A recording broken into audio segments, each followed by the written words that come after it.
my YouTube channel. It's your girl Tochi.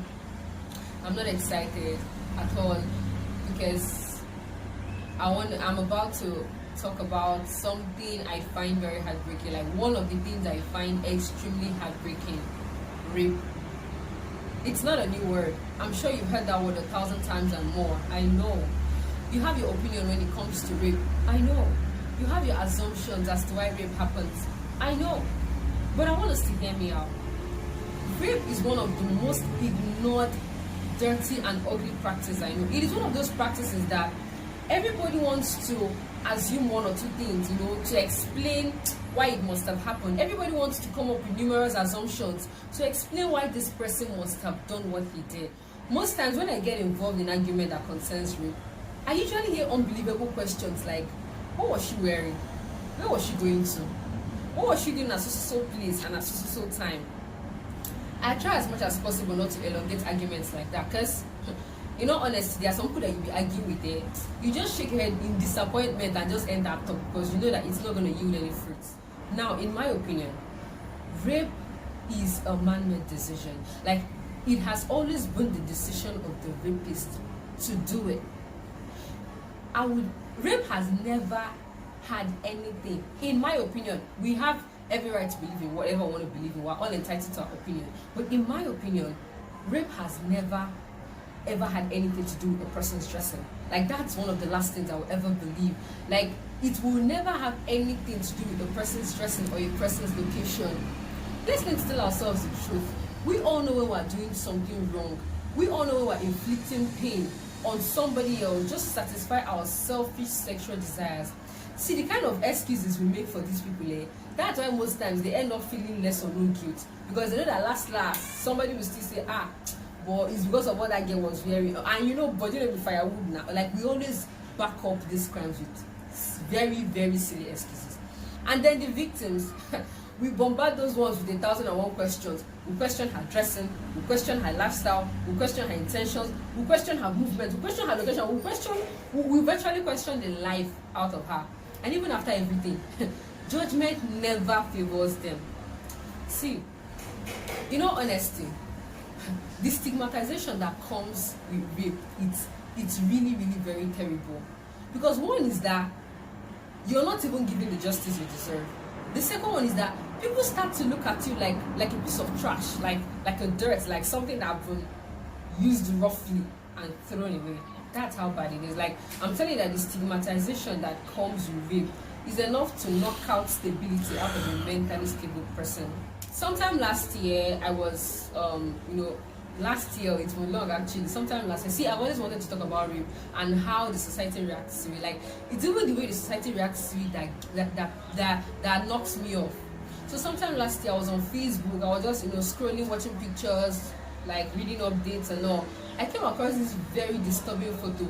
It's the photo of a 3-month-old baby that was raped. Oh my god. Do you know, like, I'm so sad right now that I don't have a picture. Like, I could not get a screenshot. It was an eyesore. 3 months. Like, 3 months.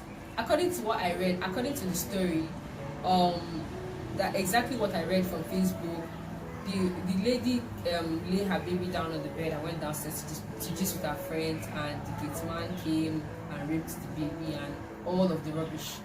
Like, assuming I have a picture right now, see, that picture is rather seen than described, because if you see that picture, you'll be feeling the pain I'm feeling. Like, you'll be so annoyed. So tell me, am I still gonna hear, is that dressing very seductive dressing? What? That baby was wearing pampers. Is he overall? She wore overall.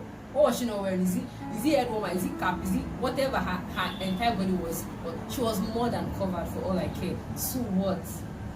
It was last month that my friend sent me a link to a video on YouTube. The video is about sexual assaults that happens in Pakistan. I had to subscribe to the channel, funny enough.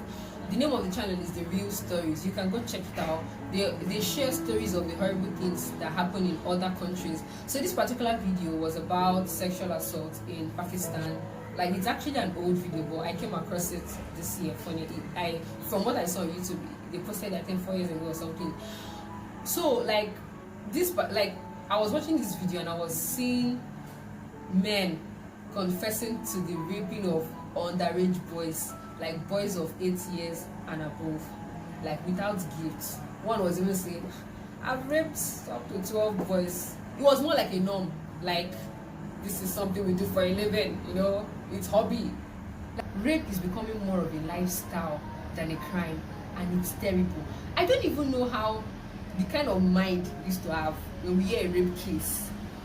You now start asking what that person was wearing. See, if you ever have a friend, a very close friend or a family member that has been raped, I bet you, you're gonna take up a rape case alone, and you're gonna fight till you get justice for that victim. Like, we've forgotten that. See, it's always very difficult for people that are raped to speak up. I'm telling you, like, it's always very difficult for people that are raped to come and speak up, because most of them are silenced for life. Like, almost all of them are messed up, psychologically, emotionally, they're messed up. Like, some die in the process. We hear all these stories now. It's not like I'm making it up. Like, see, some even go as far as killing themselves because they can't even take the trauma. It's actually that bad. I'm telling you, like, we really have to learn. We really have to just learn to be supportive. Like, for a survivor to come and speak up, like, it's really crazy when you start trying to make the victim more of a victim, you know, because for her to speak up, like, she needs support. Like, in all honesty, we need to try and be as supportive and as non-judgmental as possible. So if you come across any rape victim, if you're opportuned, like if you have the opportunity for a victim to want to talk to you, try and be as supportive and as non-judgmental as possible.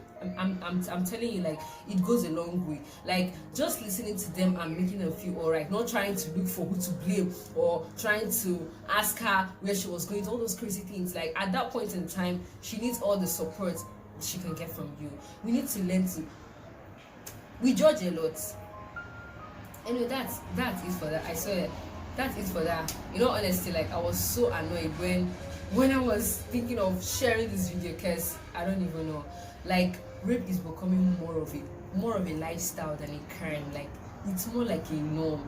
Like, plenty people ignore rape cases. Like, when they're I beg, it's more like nothing. Like, oh my god.